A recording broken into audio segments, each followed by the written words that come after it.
은혜와 보복을 마음껏 부으실 수 있도록 그러한 예배자가 내가 될 수 있도록 그렇게 마음으로 준비하시기 바랍니다.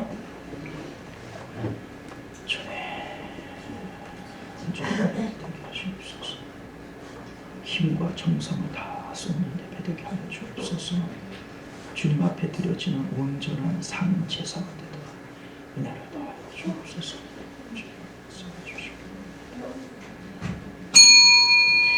네, 지금으로부터 11월 13일 11월 둘째 주일 오전 예배 우리 하나님 앞에 드리겠습니다. 다 같이 묵도하십니다.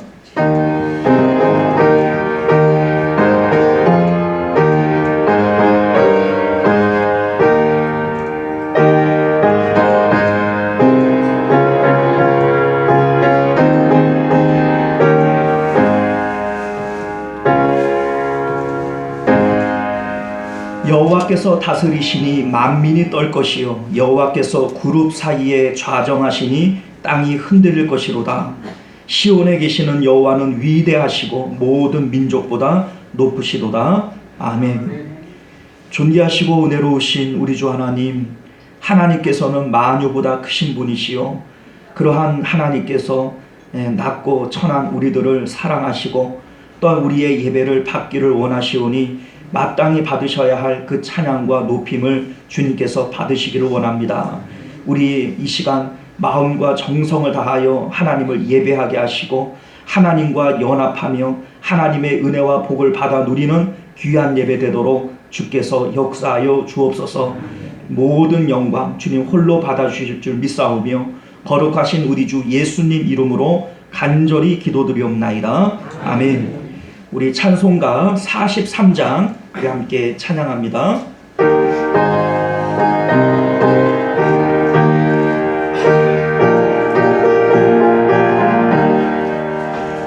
즐겁게 한 시간 반갑고 좋은 날 내 마음을 평케 하니 즐겁고 기쁜 날 이 날에 천하 만민 바보좌 앞에서 참되신 삼위일체 다 찬송 부르네.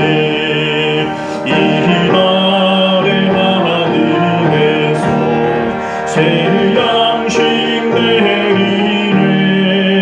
성회로 모이라고 종소리 울리네.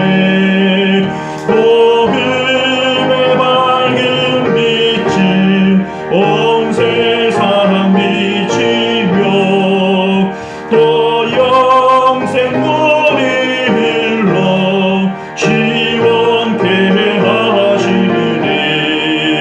이 주일 지킴으로 새 은혜 입어서 영원히 쉬는 곳에 다 올라갑시다. 성부께 찬미하고 성자와도 성령 참되신 삼위일체 다 찬송 부르네. 아멘. 할렐루야.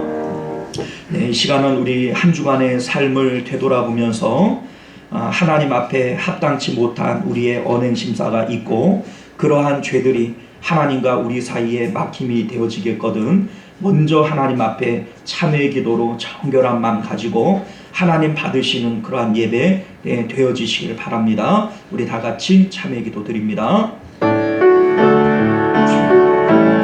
죄와 흠을 주님 용서해 주시고 하나님의 은혜 가운데 우리를 살게 하시고 아버지여 주님 도우신 가운데 저희를 힘쓰며 나아가는 주님 주님을 주시옵소서. 오직 주님과 교제하고 오직 하나님의 역사하심을 우리가 바라며 아버지 우리가 주님의 도우신 가운데 살아가는 주님의 교육하고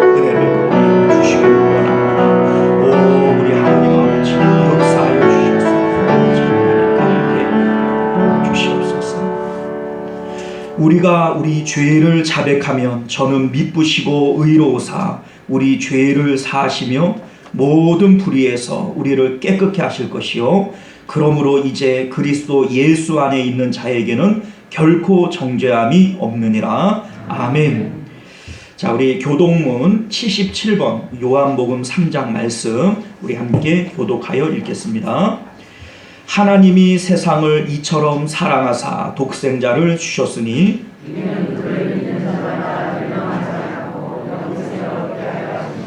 하나님이 그 아들을 세상에 보내신 것은 그로 말미암아 세상이 구원을 받게 하려 하심이라.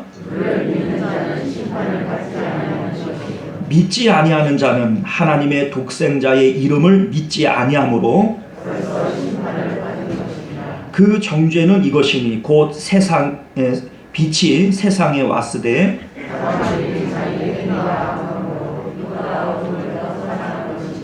악을 행하는 자마다 빛을 미워하여 빛으로 오지 아니하나니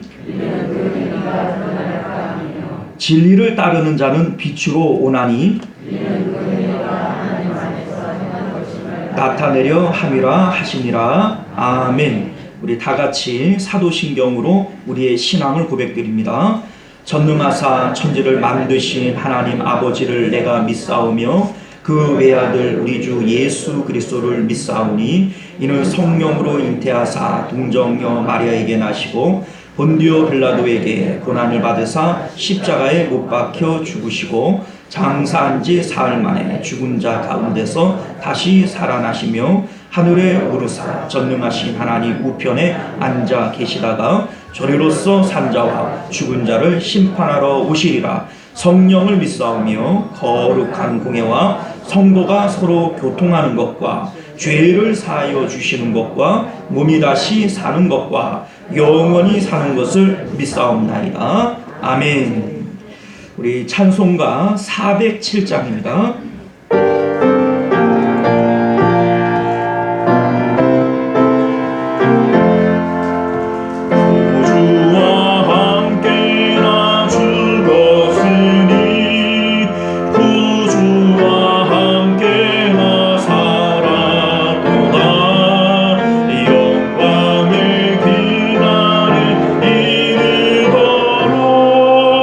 언제나 주만 바라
언제나 주만 바라봅니다.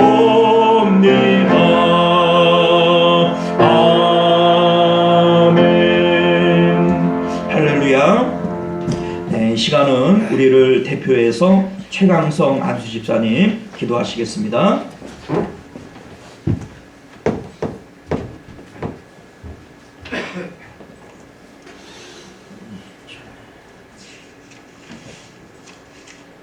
만물의 창시자이시며 알파와 오메가로서 세상의 시작과 끝이신 하나님 아버지를 경배드립니다.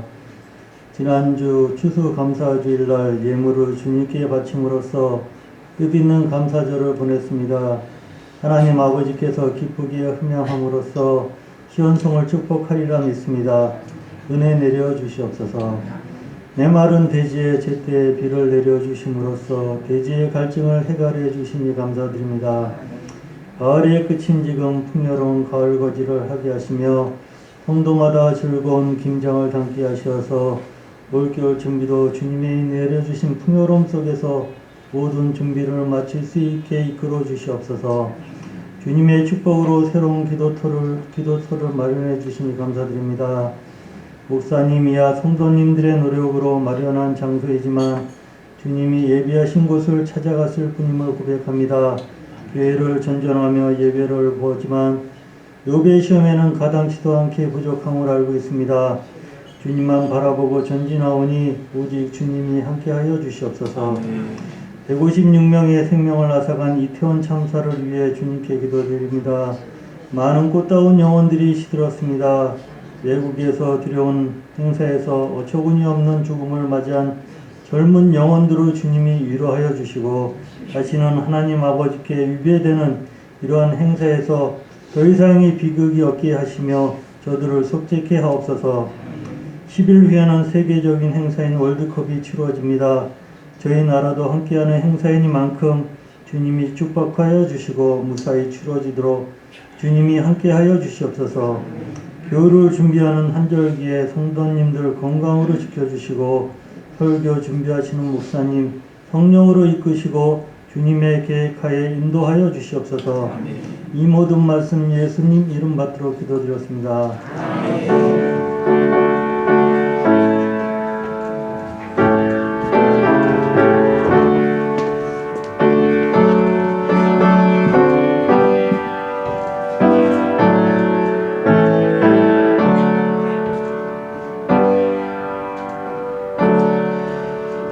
감사합니다. 오늘 우리에게 주시는 하나님 말씀 민수기 28장 1절에서 8절까지 말씀입니다. 구약성경 243페이지 되고요. 민수기 28장 1절에서 8절까지 말씀. 자, 우리 찾으신 줄 믿고 한 절씩 교독하여 읽겠습니다. 여호와께서 모세에게 말씀하여 이르시되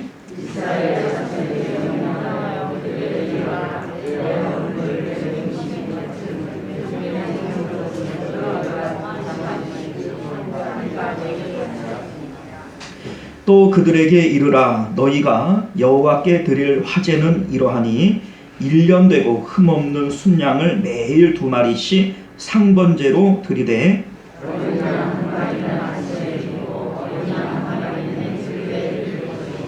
또 고운 가루 10분의 1 에바에 빻아낸 기름 4분의 1 흰을 섞어서 소제로 드릴 것이니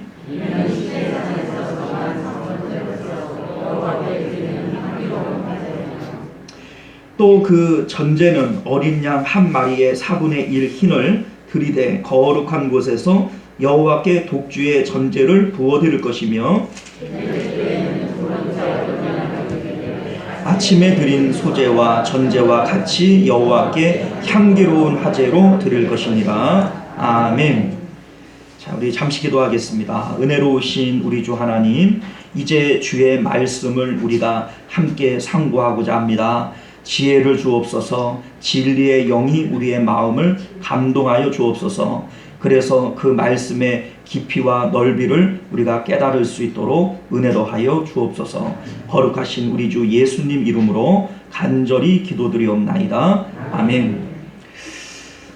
오늘 말씀은요, 우리가 평상시 하던 설교와는 조금 난이도가 좀 있어요.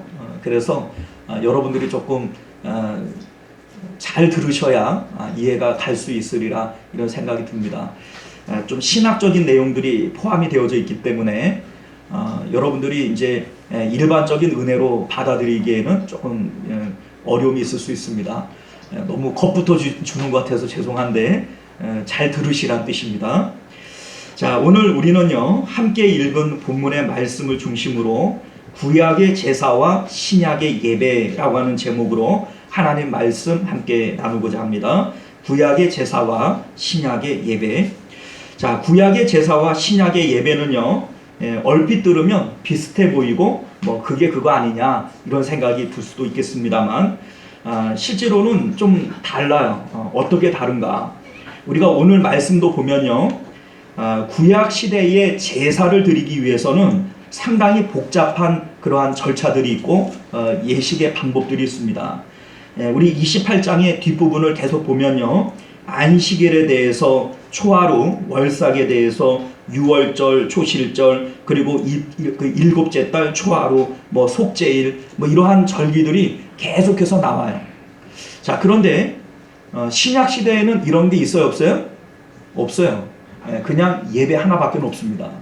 자, 그러면 구약의 제사가 신약의 예배가 되어지기 위해서는 이러한 복잡한 구약의 절기들이 또 제사법들이 신약의 예배 가운데 어떤 의미로 들어와 있는지를 알아야 돼요. 그러니까 단순하게 제사가 신약의 예배다 이래버리면 구약에 나오는 이 복잡한 그런 구약의 내용들이 신약에 어떤 의미로 들어와 있는지를 모르면 이것이 이것이다 이렇게 할 수가 없는 겁니다. 자, 이해 가십니까? 자, 그러니 구약의 제사와 신약의 예배는 얼핏 보기에는 비슷해 보이지만 그 의미를 모르고 드리게 된다면 전혀 다른 것이 될 수 있다라고 하는 것을 우리가 알게 된다는 것이죠. 그래서 오늘 우리는 신약의 우리의 예배에 어떤 의미들이 담겨져 있는지 이것을 발견함으로써 구약의 제사와 신약의 예배가 어떻게 다르고 어떻게 같은지에 대해서 우리가 한번 생각해 보고자 합니다.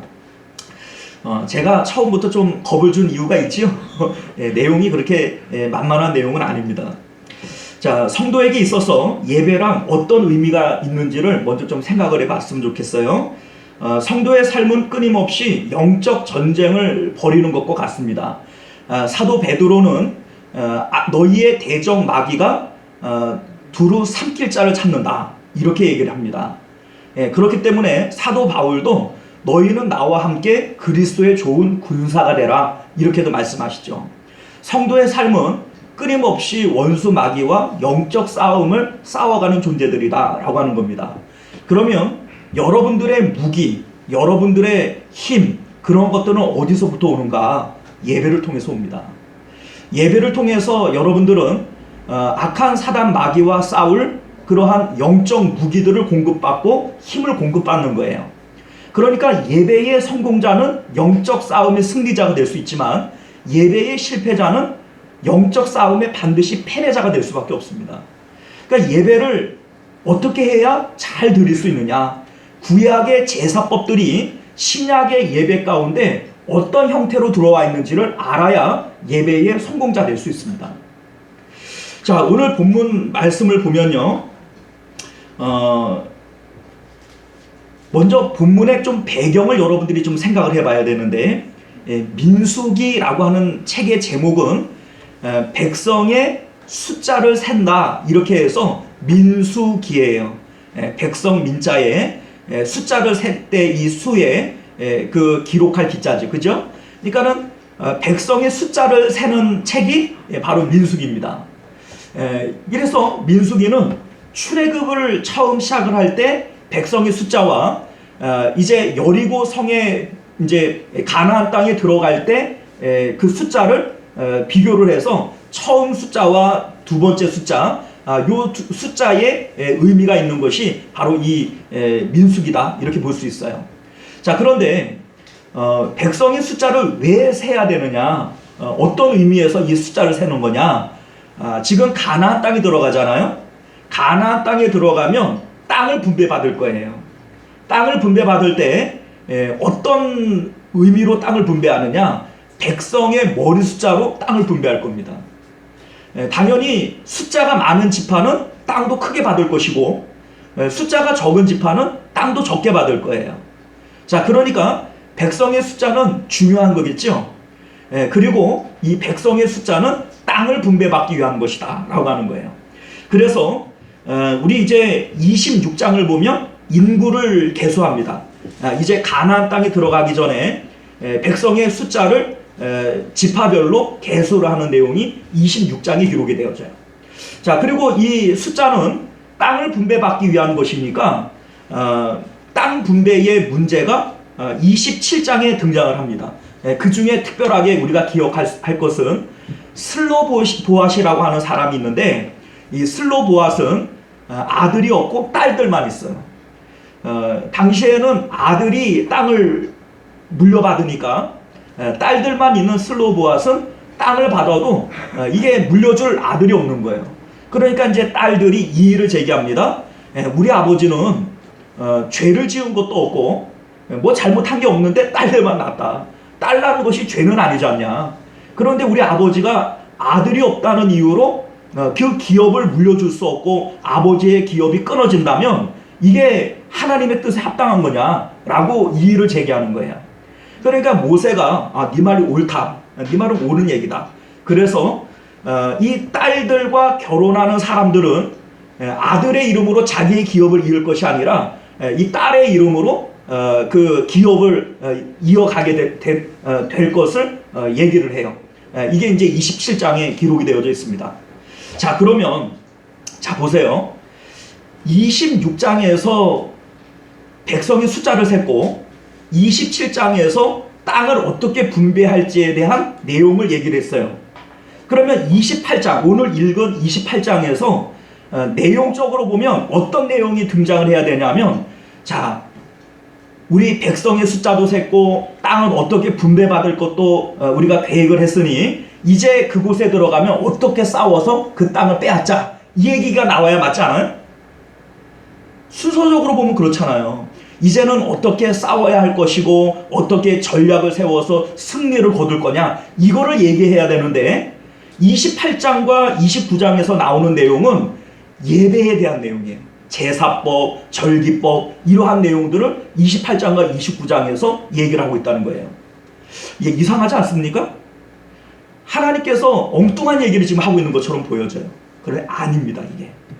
자, 이게 지금 뭐 얘기를 하자는 거냐면 성도의 싸움은 혈과 육의 싸움이 아니라는 걸 보여주는 거예요. 지금 가나안 땅을 정복해야 되고 그 정복하기 위한 땅 분배에 대한 문제들까지도 다 논의를 끝냈어요. 그런데 성도가 이제 싸워야 하는데 실질적으로 창칼 들고 싸워야 되는 얘기를 해야 될 것처럼 보이지만 그거 아니라는 거예요. 우리의 싸움은 영적인 싸움으로 예배하는 싸움이다. 이걸 보여주는 것이 28장과 29장의 내용이다 라고 하는 것을 믿으시기 바랍니다. 오늘날 우리의 성도의 삶도 마찬가지예요. 직장 생활이 전쟁과 같고 또 나가서 우리가 살아가는 생활이 사실은 전쟁의 삶처럼 느껴지죠. 치열하고 복잡하고. 그런데 여러분들, 현상적으로 눈에 보여지는 그것이 사실이 아닙니다. 우리의 실제적인 삶의 내용들은요, 영적 싸움이 있어요. 우리가 영적으로 세상 가운데 승리하게 되어지면 세상 일들도 잘 풀릴 겁니다. 왜냐하면 내 영혼이 잘 된 것 같이 우리의 범사가 잘 될 것이기 때문이죠. 그런데 우리가 영적 생활에서 지금 당장 급한 게 직장 생활이고 당장 급한 게 애들 키우는 거고 당장 급한 게 내 그 생활이지, 지금 예배가 중요하냐? 예배는 나중에 주일날 드리면 되는 거지. 자, 이래버리면요, 여러분들 삶이 계속 꼬이게 되어져 있어요. 왜냐하면 눈에 보이는 것은 눈에 보이지 않는 것으로 말미암았기 때문에. 여러분들이 오늘 이 말씀을 통해서 그걸 깨달으시길 바라요. 하나님께서 민수기에서 인구를 계수했고 땅 분배에 대한 내용을 논의를 끝냈어요. 그러면 실질적으로 전쟁에 관한 얘기를 해야 될 것 같은데 예배에 대한 얘기를 해요. 왜 예배에 대한 얘기를 하느냐? 이것은 영적 싸움이기 때문이죠. 영적 싸움에 승리해야만 가나안 땅에서도 승리하는 겁니다. 가나안의 정복은 힘과 능력으로 칼과 창으로 싸우는 것이 아니라 하나님의 능력으로 믿음으로 싸우는 싸움이기 때문에 그래요. 실질적으로 가나안의 전쟁사를 보게 되어지면 여리고를 칼과 창으로 무너뜨렸나요? 아니에요. 하나님의 말씀에 순종함으로 여리고가 무너졌어요. 가나안의 7 왕들을 이스라엘 백성들이 힘으로 이겼나요? 아니에요. 하나님의 능력으로 그들을 진멸했어요. 그러니까 이것은 영적 싸움인 것이지 실질적인 어떤 칼과 창의 싸움이 아니다. 이것을 우리가 알게 되어지는 것이죠. 자, 성도에게 있어서 예배란 무엇인가? 자, 하나님께서 사람을 만드신 목적이 무엇이죠? 왜 사람을 만드셨을까요? 창조의 목적을 이사야서 43장 21절은 이렇게 밝히고 있습니다. 이 백성은 내가 나를 위하여 지었나니 나를 찬송하게 하려 함이라. 하나님께서 하나님 찬송하라고 사람을 만드셨다는 거예요. 자, 하나님께서 우리를 구원하신 목적이 뭐냐? 하나님께서 이스라엘 백성을 애굽에서 구원하시고 난 다음에 이렇게 말씀하십니다. 이스라엘아 들으라. 우리 하나님 여호와는 오직 유일한 여호와이시니 너희는 마음을 다하고 뜻을 다하고 힘을 다하여 내 하나님 여호와를 사랑하라. 자, 하나님이 우리를 만드신 목적이 찬양받기 위한 것이고 우리를 구원하신 목적이 사랑받기 위한 것이라는 거예요. 그리고 오늘 말씀해 주신 것이 뭐냐면 예배법을 알려주셨어요. 제사법을 알려주셨어요. 자, 다시 말해서 제사라고 하는 것, 하나님 앞에 예배하는 것은 하나님이 우리를 창조하신 목적대로 하나님을 찬양하는 일이요, 하나님이 우리를 구원하신 목적대로 주님을 사랑하는 일입니다. 하나님을 사랑하고 하나님을 찬양하는 이 예배 가운데 포함되어져 있는 거예요. 그래서 구약 시대에는 하나님께서 성막을 주시고 율법을 주시고 제사법을 주셨습니다. 이러한 형식들을 통해서 하나님 사랑과 하나님 찬양을 드러내는 것이죠. 자, 그렇다면 구약의 제사법과 신약의 예배는 어떤 관계에 있는 걸까? 우리가 이것을 조금 생각해 볼 필요가 있겠습니다. 자, 우리가 이제 얼핏 제목을 들으면요, 구약의 제사와 신약의 예배, 구약의 제사가 신약에 예배된 거구나, 이렇게 생각하기 좀 쉽지 않습니까? 당연히 그렇게 느껴지기도 해요. 왜냐하면 일반적으로 구약에 있는 내용들을 신약에 그대로 차용하거나 환원시켜서 얘기하는 것들이 많이 있어요. 예를 들면 구약의 성전, 신약의 교회, 예배당. 그래서 성전 교회를 건축하는 것을 성전 건축, 선전 건축 이렇게 얘기를 하지 않습니까? 근데 사실 엄밀히 얘기하면 교회는 성전이 아닙니다. 성전은 우리 마음에 있는 것이고 예수 그리스도가 성전이고, 그런데 이제 일반적으로 교회를 성전 이렇게 우리가 환원시켜 버리죠. 주일을 안식일을 주일로 환원시켜 버려요. 이제 구약 시대에는 안식일을 지켰는데 오늘날 우리는 주일을 지키죠. 안식일의 개념으로서 주일을 지켜요. 그러니까 안식일, 주일 이렇게 환원시켜 버리는 거예요. 그리고 우리 이제 구약의 제사, 오늘날 우리의 예배, 예배는 산 제사니까 구약의 제사가 신약의 예배다, 이렇게 환원시켜 버리는 거예요. 그런데 사실은요, 이 가운데에 어떤 의미를 부여하는 어떤 공식들이 있어요. 이 공식들을 제해버리고 그리고 그냥 이건 이거다 이렇게 해버리면 사실은 이게 엄청난 오류를 가지고 있습니다. 사실은 그렇게 하면 이단돼 버리는 거예요.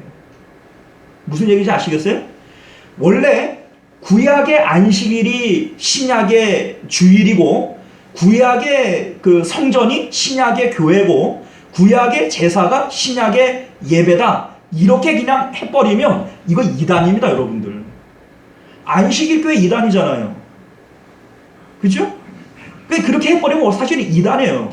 근데 뭐가 문제냐면 그렇게 되어지기 위해서는 중간에 들어가야 할 어떤 영적인 의미들이 공식처럼 도식화되어져 있어요. 근데 이거를 모르고 그렇게 해버리면 그게 사실은 문제가 되어지는 거예요.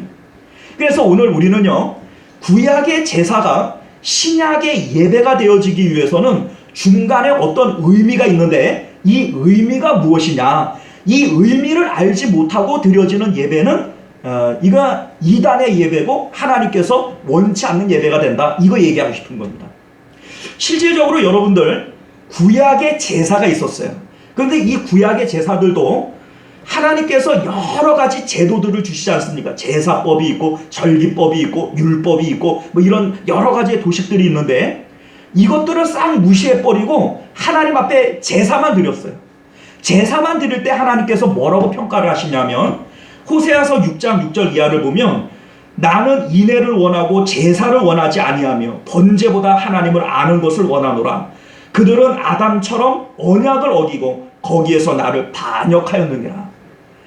이러한 모든 제도들을 잊어버리고 제사만 드리는 유대인들을 향해서 내가 언제 제사 원했냐? 나 제사 원하는 거 아니다. 너희들 나에게 언약을 저버렸으니 너희들은 아담과 같다. 이렇게 얘기를 하는 거예요. 네, 말라기 1장 10절 말씀은 이렇게 말씀합니다. 만군의 여호와가 이르노라. 너희가 내 제단 위에 헛되이 불사르지 못하게 하기 위하여 너희 중에 성전 문을 닫아 걸을 자가 있었으면 좋겠다. 내가 너희를 기뻐하지 아니하며 너희가 손으로 드리는 것을 받지도 아니하리라. 여러분, 하나님 앞에 제사를 드리는데 하나님께서 제사 드리라고 하는 대로 제사 드리는데 하나님께서 제사 못 드리게 문 걸어 잠궜으면 좋겠대요. 왜 그렇습니까? 하나님께서 제사만 얘기한 것이 아니거든요. 율법을 말씀하셨고 제사법을 말씀하셨고 절기법을 말씀하셨어요. 그런데 그러한 모든 의미들을 다 잊어버리고 그냥 제사만 드려요. 제사의 형식만 남아있어요. 그러면 하나님께서 이 제사는 나 안 받을래, 너희들 제사 드리지 마 라고 얘기를 하는 거예요. 자, 마찬가지예요. 오늘날 우리는 하나님 앞에 예배를 드려요. 그런데 예배의 의미, 예배의 어떤 속해져 있는 정신을 잃어버리고 예배만 드려요. 그러면 하나님께서 이 예배를 받으시겠어요? 이 예배는 하나님께서 받지 못하시는 예배가 되는 거예요. 그러니 구약의 제사가 신약의 예배되기 위해서는 중간에 들어가야 할 도식들이 있어요. 이 영적인 의미를 모르고 드려지는 예배는 하나님께서 구약에 물리치시는 예배와 제사와 동일하게 되어지는 겁니다. 자, 그렇다면 우리가 구약의 제사법이 어떤 영적인 의미가 있고 구약의 이 제사법이 신약의 예배 가운데 어떤 정신으로 연결이 되어지는지를 요걸 알아야 돼. 이게 핵심이죠. 자, 먼저 구약의 제사를 위해서는요, 하나님께서 주신 것들이 참 많이 있습니다. 예를 들면 율법을 주셨고 성막을 주셨고 제사법을 주셨고 성전, 이제 가나안 땅에 들어와서는 성전을 주셨고 안식일을 주셨고 안식년과 희년을 주셨고 또 몸에 하는 할례를 주셨어요. 뭐 이거 외에도 성경에 보면 뭐 대속죄일이라든지 이런 여러 가지 어떤 제도들이 많이 있습니다. 자, 그런데 신약에서는 하나님께서, 예수님께서 우리에게 주신 게 뭐밖에 없어요? 신약에서는 뭐 준 거 있어요? 예. 예수님께서 십자가 복음 예배를 하나 주셨고, 그리고 그 뭡니까, 우리가 잘 아는 성례지요, 세례와 성찬을 예수님께서 직접 제정해 주셨어요. 요거밖에 없어요. 구약의 아주 복잡한 내용들이 신약에 와서는 십자가 복음의 말씀을 주셨고, 그리고 세례와 성찬을 주셨어요. 요거 세 개밖에는 주신 게 없어요. 자, 그러면 구약의 복잡한 내용이 다 생략되어지고 요걸 준 걸까요? 아니면 구약의 이 복잡한 내용들이 이 세 가지 안에 다 함축적으로 들어가 있는 걸까요? 하나님의 말씀은 1.1핵이라도 사라지는 법이 없어요. 그러니까 구약의 제도들이 사라진 것이 아니라 신약의 이 세 가지 사건으로 함축되어져 들어온 거예요. 자, 그러면 여러분들, 예수님께서 우리에게 주신 말씀, 세례와 성찬, 이 세 가지의 의미가 무엇인지를 우리가 좀 깨달아야 돼요. 자, 여러분들, 오늘날 우리가 예배를 드릴 때 예배의 요소는 교회의 요소와 같아요. 교의학이라고 얘기하죠. 이제 우리 조직신학이라고도 얘기하고 교의학이라고도 얘기해요. 자, 갑자기 또 어려워지는 느낌이 드는데 사실 어렵지 않아요. 자, 무슨 얘기냐면 성경을 우리가 통째로 우리가 놓고 볼 때에 신약의 교회가 교회되기 위해서 반드시 행해져야 할 세 가지가 있다면 뭐냐? 중요한 세 가지는 말씀과 세례와 성찬입니다. 말씀과 세례와 성찬이 있는 교회는 참교회예요. 이것이 없는 교회는 거짓교회다. 이런 얘기가 되죠. 자, 이것이 바로 예배의 의미 가운데 내포되어져 있어요. 자, 먼저 볼까요? 말씀이 의미하는 것은 뭐냐면 예수님의 말씀, 십자가 복음이에요. 자, 구약에 여러 가지의 것들이 있어요. 율법도 있고 성막도 있고 제사법도 있고 안식일도 있고 안식년도 있고 희년도 있고 복잡한 여러 가지들이 있어요. 그런데 이것들이 다 어디로 집결되어지냐면 예수 그리스도에게 집결되어집니다. 보다 엄밀히 얘기하면 예수 그리스도의 십자가 사건에 집결되어져요. 예수님께서 요한복음 5장 39절에 이렇게 말씀하십니다. 너희가 성경에서 영생을 얻을 줄 알고 성경을 연구하거니와 이 성경이 곧 내게 대하여 증언하는 것이라. 구약에 나오는 여러 가지의 내용들이 많이 있지만 이게 다 누구에 대한 얘기라고요? 예수님에 대한 얘기라고요.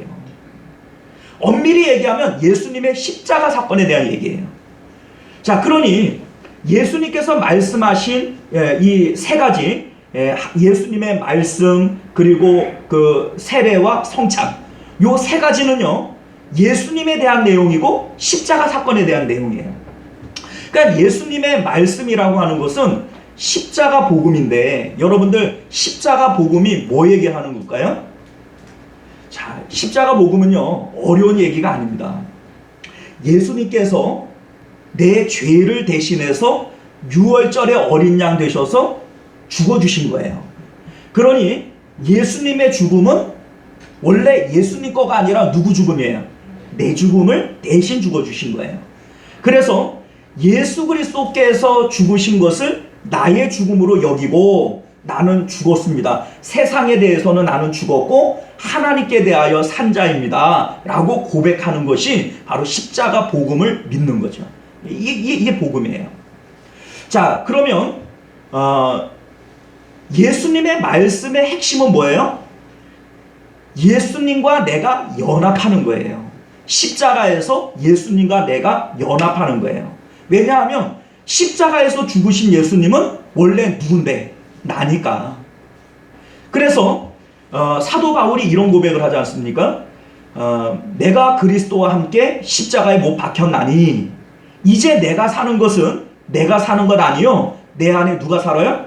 예수님께서 사시는 것이다. 나는 죽고 나는 예수로 다시 사는 것이다. 이렇게 고백을 하는 거예요. 이게 바로 십자가 복음의 말씀인 것을 믿으시길 바라요.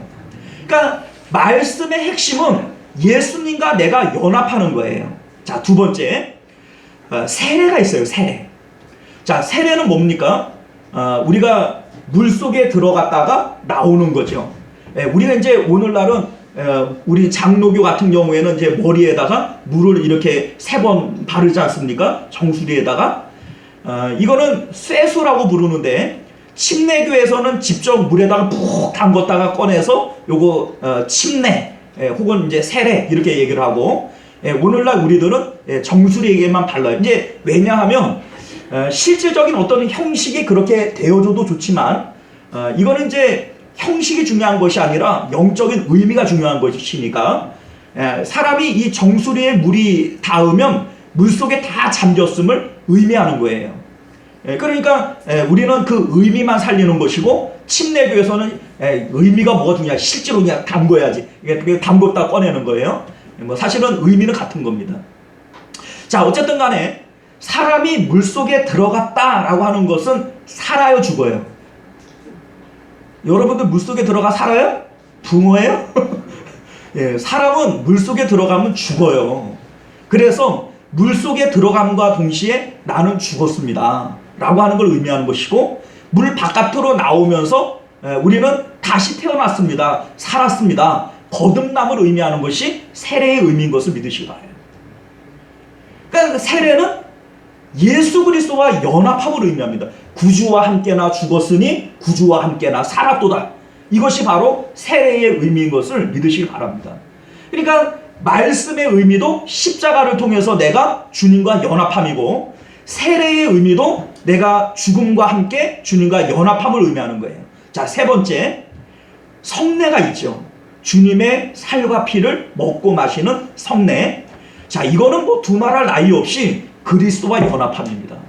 주님의 살과 피를 내가 먹음으로써 주님께서 내 안에 거하시고 내가 주님 안에 거하는 것, 이것이 바로 성례의 의미인 것을 믿으시기 바랍니다.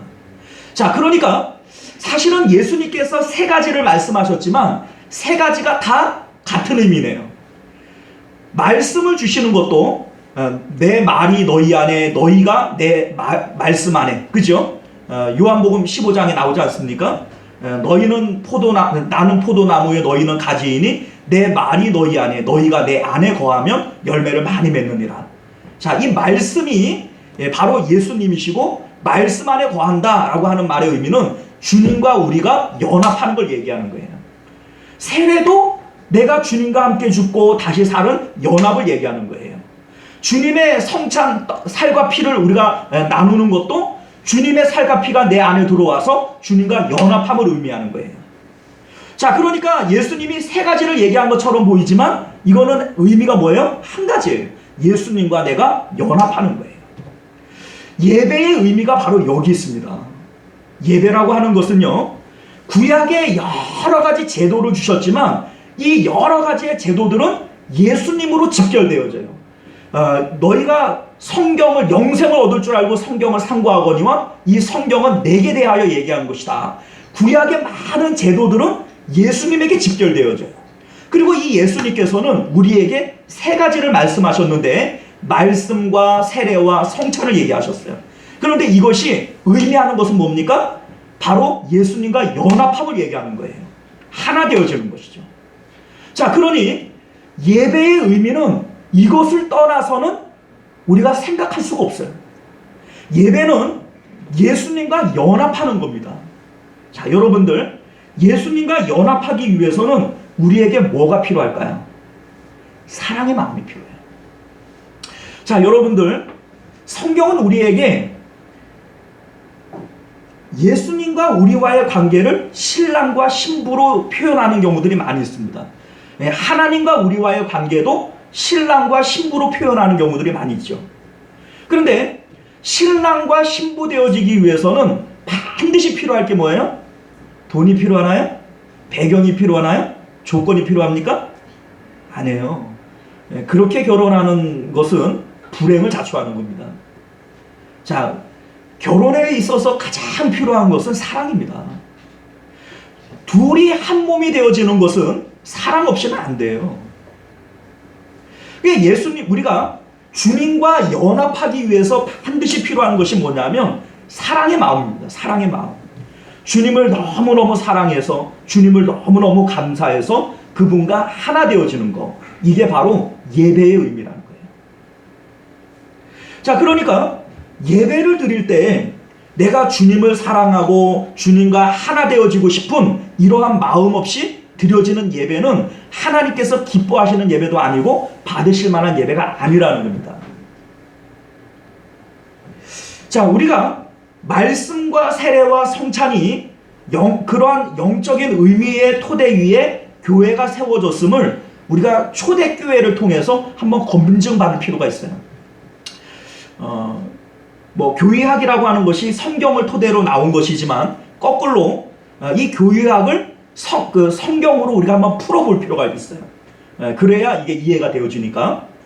자, 먼저 초대교회를 보면요, 말씀과 세례와 성찬이 기본이 되어지는, 토대가 되어지는 교회였다. 이걸 우리가 알게 됩니다. 세상 사람들은요, 세상의 논리대로 추구하는 것들이 있어요. 바라는 것들이 있습니다. 자, 그러나 신약의 교회 성도들은요, 우리가 무엇으로 우리의 성도됨을 증명할 것이냐, 십자가와 바로 성령의 임재를 통해서 우리의 성도됨을 증명하는 거예요. 자, 먼저 사도 베드로가 설교를 해요. 자, 말씀을 전하는 거죠. 이제 이 내용이 사도행전 2장에 보면 나오는데, 그가 하나님께서 정하신 뜻과 미리 아신 대로 내어준 바 되었거늘 너희가 법 없는 자들의 손을 빌려 못 박아 죽였으나 하나님께서 그를 사망의 고통에서 풀어 살리셨으니 이는 그가 사망에 매여 있을 수 없었음이니라. 이렇게 얘기를 하죠. 이게 결국 뭐 얘기하는 겁니까? 십자가 사건과 부활을 의미하는 거예요. 요거 지금 말씀을 증거하고 있는 거죠. 그러니까 말씀 속에 십자가가 있었습니다. 자, 두 번째는요, 예배의 두 번째 요소는 세례. 우리 아까 세례를 얘기했는데, 그들이 이 말을 듣고 마음에 찔려 베드로와 다른 사도들에게 물어 이르되, 형제들아 우리가 어찌할꼬 하거늘 베드로가 이르되 너희가 회개하여 각각 예수 그리스도의 이름으로 세례를 받고 죄 사함을 받으라. 그리하면 성령의 선물을 받으리니. 이렇게 얘기합니다. 자, 말씀을 들었어요. 십자가 복음을 듣고 회개하고자 하는 자들에게 너희들 세례를 받아라. 이렇게 얘기를 하고, 자, 세례를 받는 자들에게 성령을 받을 것이, 선물로 받을 것이다. 이렇게 얘기를 하는 거예요. 자, 이렇게 되어지니 이거는 이제 그리스도와 연합을 의미하는 것이죠. 자, 이렇게 될 때 초대교회는 날마다 모여 떡을 떼기를 힘썼습니다. 자, 이 떡을 뗀다라고 하는 것이 성찬의 의미죠. 그러니까 초대교회는요, 말씀이 있었고 세례가 있었고 성찬이 있었다는 거예요. 이게 교회의 기본 그 요소가 되어주는 겁니다. 자, 여러분들, 이렇게 할 때 나타나는 현상들이 뭐냐면 유무상통의 역사가 일어나요. 자, 유무상통이라고 하는 게 뭡니까? 자기 것을 자기 것이라고 여기지 않고 필요에 따라 각 사람이 나눠 쓰는 거죠.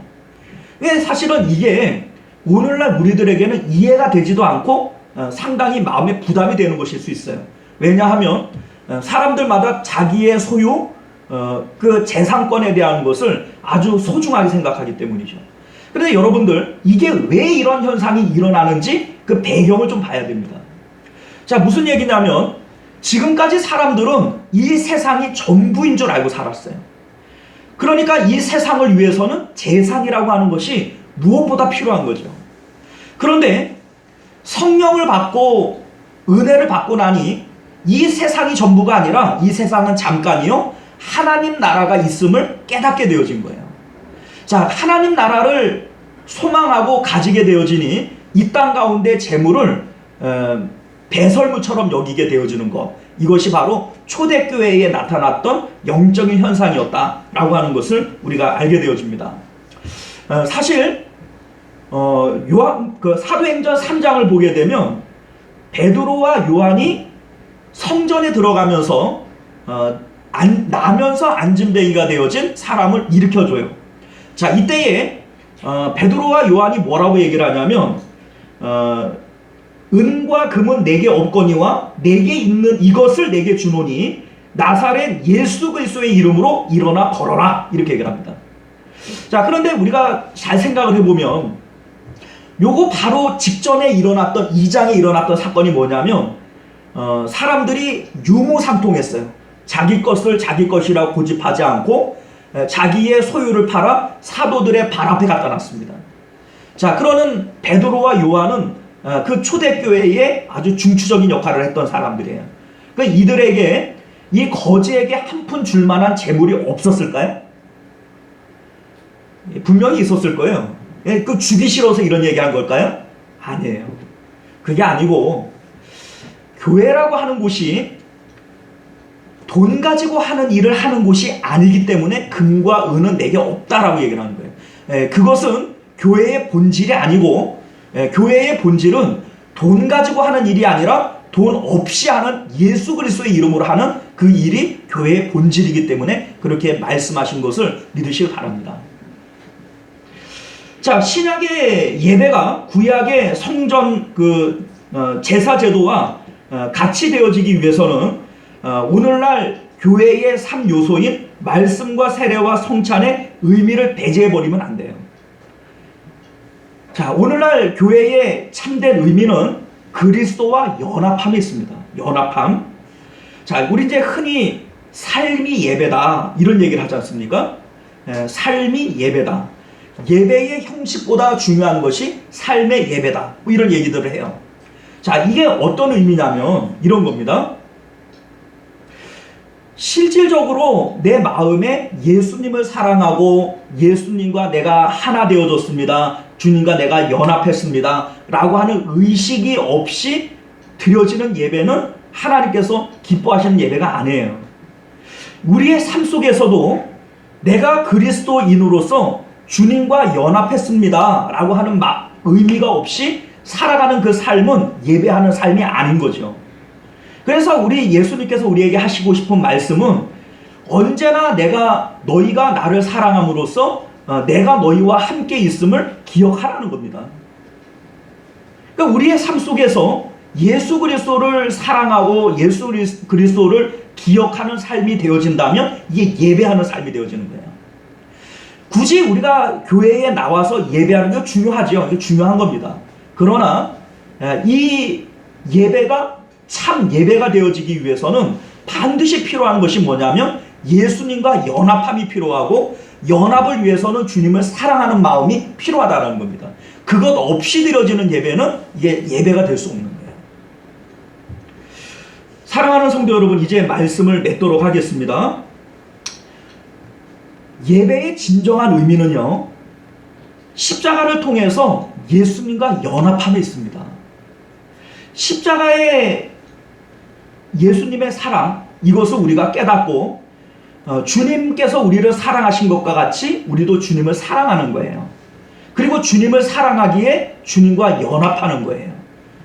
주님이 나이고 내가 주님인 것처럼 그렇게 주님과 연합함으로써 드려지는 예배, 이것이 구약의 제사의 예배가 되어지는 것이고 또 오늘날 우리가 드려야 할 영적 예배인 것을 믿으시길 바랍니다. 오늘 예배하시는 여러분들의 마음 가운데 예수님을 너무너무 사랑해서 주님과 연합하고 싶으신 마음이 있으십니까? 그렇다면 여러분들은 진정한 예배자입니다. 그러나 여러분들 마음 가운데 주님을 사랑하는 마음이 없고 주님과 연합하고 싶은 마음이 없으면서 이 자리에 자리만 차지하고 앉아 계시다면 여러분들은 괜히 오시는 거예요. 구약의 제사를 드릴 때 하나님께서 누가 그런 제사 드리지 못하도록 성전문 걸어 잠궜으면 좋겠다 라고 얘기하신 것처럼 하나님께서는 지금 우리의 예배를 거절하실 수도 있어요. 지금 너희들 나가지고 장난하냐? 나한테 그냥 사랑하는 마음도 없이 와서 앉아 있으면서 그걸 예배라고 드리는 거냐? 이렇게 말씀하실 수 있어요. 예배를 드릴 때마다 여러분들은 여러분들 마음 가운데 주님 사랑하는 마음을 점검하시길 바랍니다. 내가 정말로 주님을 사랑해서 그분을 너무너무 사모해서 그분과 하나 되고 싶은 마음이 있는가? 십자가의 예수님이 나인 것처럼 그렇게 내가 주님을 사랑하고 있는가? 이 마음을 먼저 점검하시고 그리고 예배하실 수 있기를 주님 이름으로 축원드립니다. 기도하겠습니다. 존귀하시고 은혜로우신 우리 주 하나님, 오늘날 현대교회는 예배가 남발되어지고 있습니다. 새벽 예배, 수요 예배, 금요, 철야, 주일 오전, 오후 예배, 끊임없이 예배는 드려지는데 이 예배들이 정말로 하나님께서 받으시기에 합당하신 그러한 기쁘신 예배가 될 수 있겠는지요? 오늘 성경은 우리에게 구약의 제사가 신약의 예배되기 위해서는 구약의 그 복잡한 예배 제도와 절기들이 신약에 온전히 의미가 내포되어질 때 참 예배됨을 우리에게 말씀합니다. 이 복잡한 내용들을 우리가 하나로 설명을 하자면 십자가의 예수님과 연합하라는 것입니다. 주님을 너무너무 사랑하고 주님을 감사해서 십자가의 예수님이 나인 것처럼 내가 주님인 것처럼 그렇게 하나 되어지는 예배, 이 예배가 하나님께서 찾으시고 또 받으시기를 원하시는 예배인 것을 기억하게 하여 주옵소서.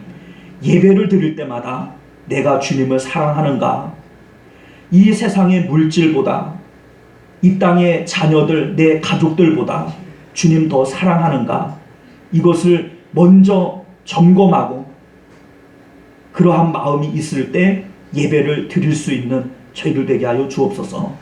그래서 우리의 예배를 하나님께서 기쁘게 받으시고 또 예배에 합당한 은혜와 복들을 우리에게 부으시는 그러한 진정한 예배자들 되도록 축복하여 주옵소서. 거룩하신 우리 주 예수님 이름으로 간절히 기도드리옵나이다. 아멘. 자, 우리 찬송가 94장 함께 1절 찬양 드리시면서 드려진 예물 하나님 앞에 봉헌합니다.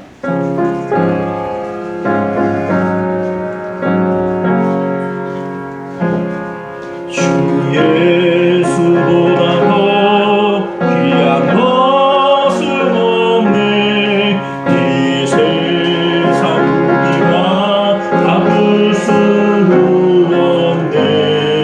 영적은 내 대신 돌아가신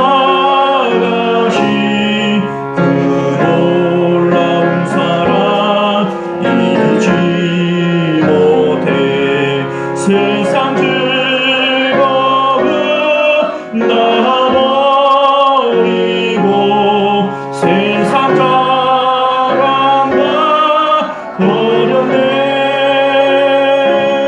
주 예수보다 더 귀한 것은 없네. 예수밖에 없네. 할렐루야. 자, 우리 하나님 앞에 감사 예물, 또 전도 동참 헌금, 그리고 11조 예물 드리셨고요. 또 선교 예물, 주일헌금 이렇게 드리셨습니다. 특별히 오늘 우리 이영자 권사님 가정에서 우리 고 노영선 성도님 하늘나라에 편히 가게 하심을 감사해서 예물을 드렸습니다.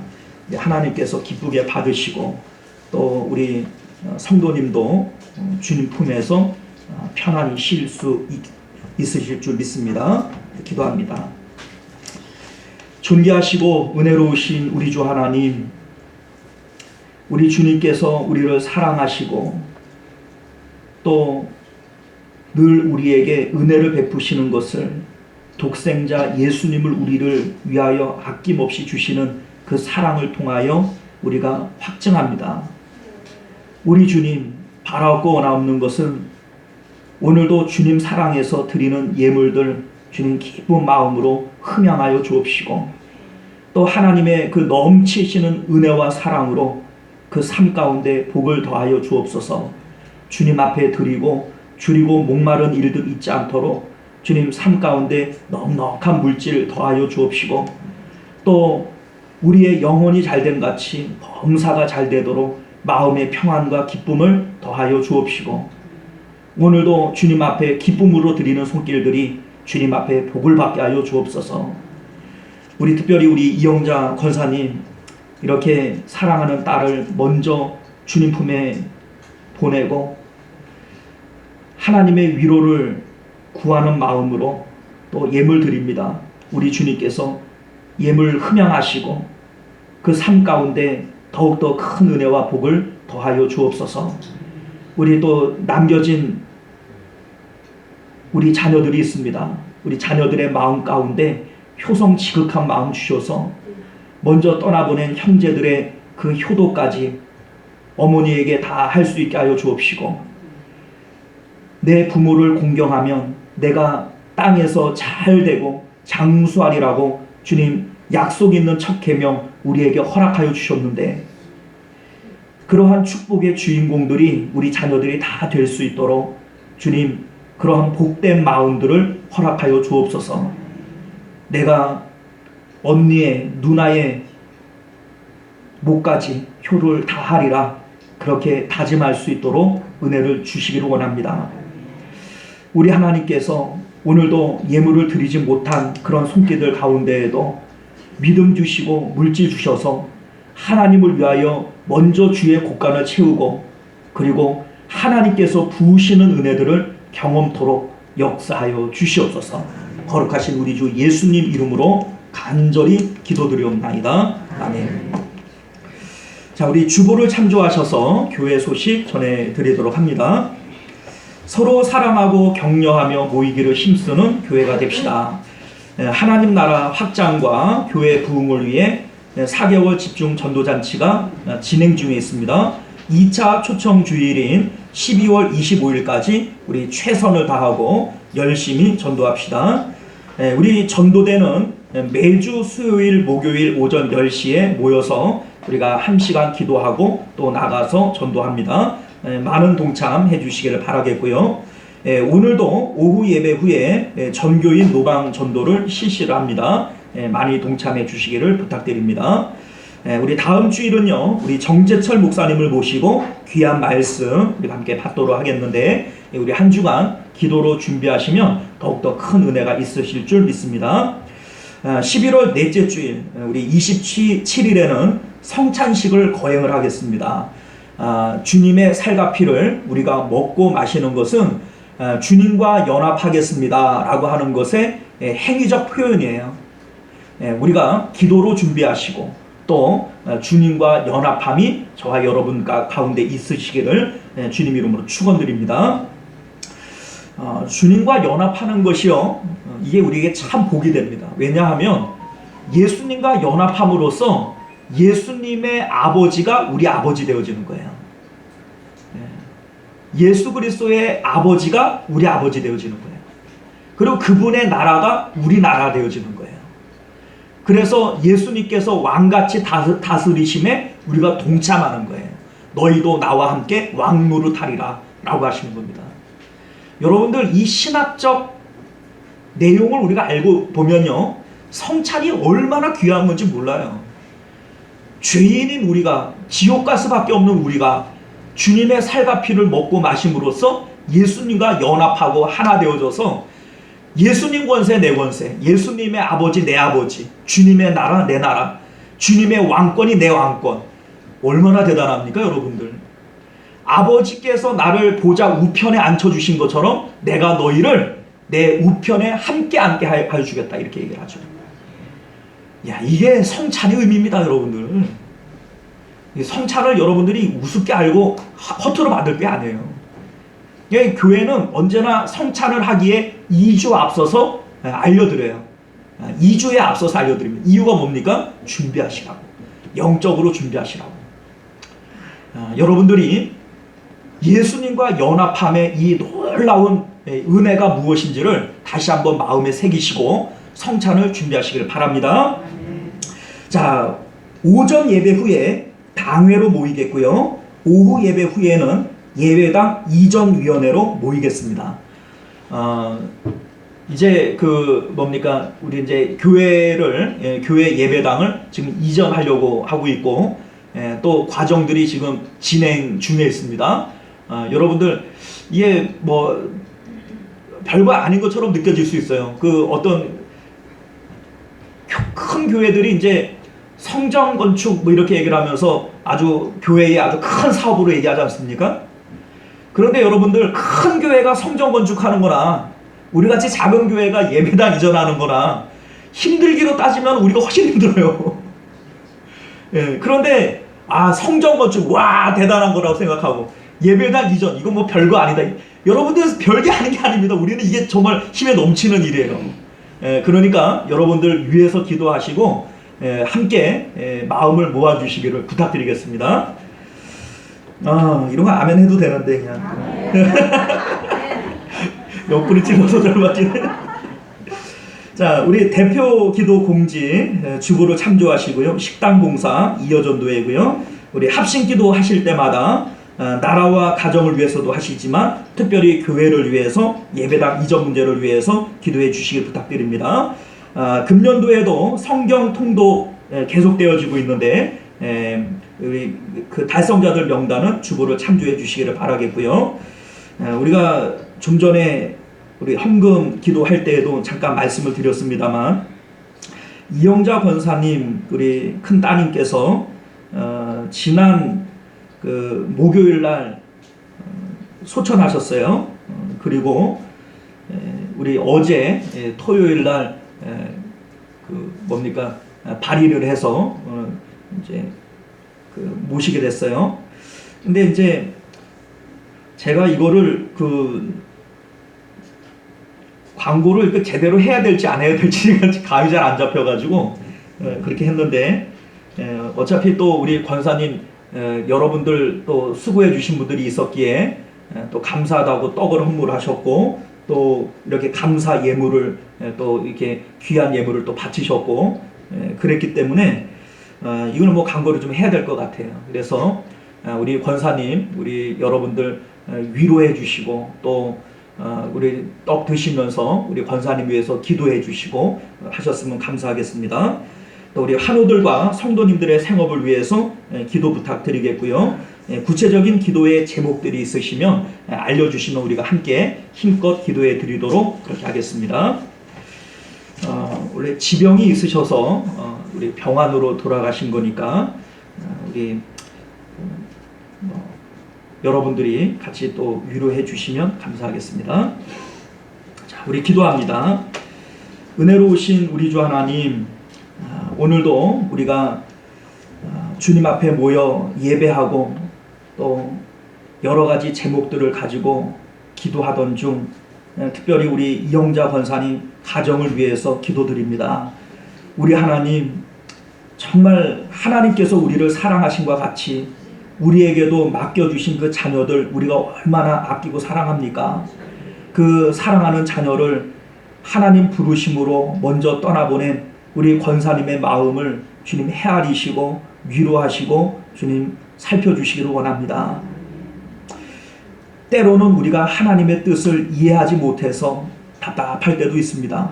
그러나 우리가 믿음으로 하나님 앞에 고백할 것은 주님께서 우리를 사랑하시고 우리에게 행하신 그 어떤 일들도 그 사랑의 발로인 것을 기억하게 하여 주옵소서.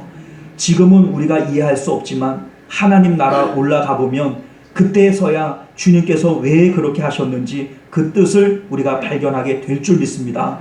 하나님, 그때까지 우리는 믿음으로 하나님을 이해하고 믿음으로 하나님의 행하신 일들을 기쁨으로 받아들일 수 있도록 믿음 더하여 주시옵소서. 거룩하신 예수님 이름으로 간절히 기도드리옵나이다. 아멘. 자, 우리 찬송가 341장 1절만 찬양하시고 축도로 예배를 마치도록 합니다.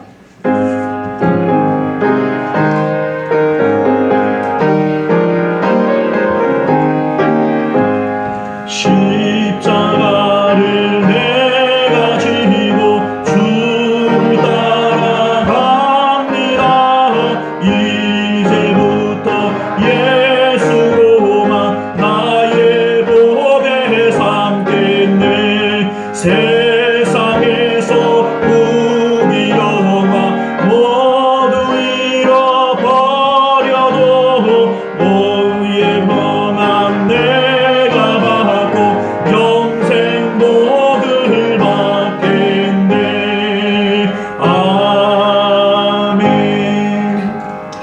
우리 이영자 권사님, 우리 아드님하고 며느님하고 우리 같이 예배에 참석하셨는데 우리 잠깐 일어나서 인사하겠습니다. 환영하고요. 반갑습니다. 반갑습니다. 우리 기도할게요. 지금은